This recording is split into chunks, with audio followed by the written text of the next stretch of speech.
This is Roger Hibbert and his beautiful wife Elizabeth, and tonight we're still in Job, and we're in the 24th chapter. Job is still trying to defend himself, and he is puzzled about why he's suffering so bad. Why are not times of judgment kept by the Almighty, and why do those who know him never see his days? Some move landmarks, they seize flocks and pasture them. They drive away the donkey of the fatherless. They take the widow's ox for a pledge. They thrust the poor off the road. The poor of the earth all hide themselves, behold, like wild donkeys in the desert. The poor go out to their toil, seeking gain. The wasteland yields food for their children. They gather their fodder in the field, and they glean the vineyard of the wicked man. They lie all night naked without clothing, and have no covering in the cold. They are wet with the rain of the mountains, and cling to the rock for lack of shelter. There are those who snatch the fatherless child from the breast, and they take a pledge against the poor. They go about naked, without clothing, hungry. They carry the sheaves.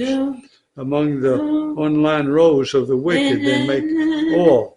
They tread the wine presses, but suffer thirst. From out of the city, the dying groan, and the soul of the wounded cries for help. Yet God charges no one with wrong.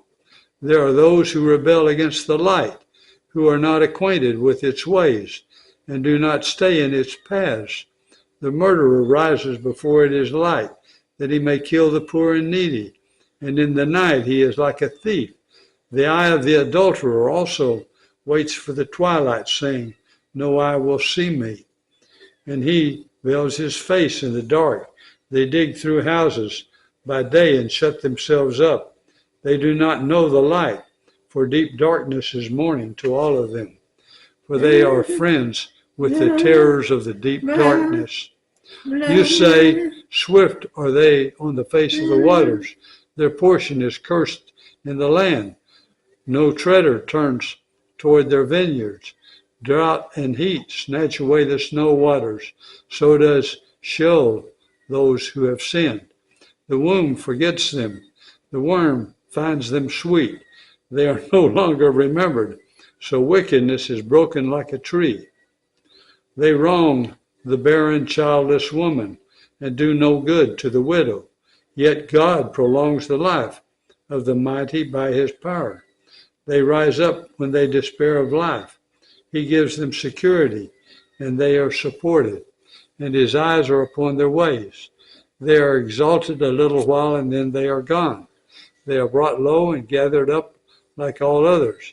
They are cut off like the heads of grain. If it is not so, who will prove me a liar and show that there is nothing in what I say? All right. So next time we're going to hear from Bildad. Now we're going to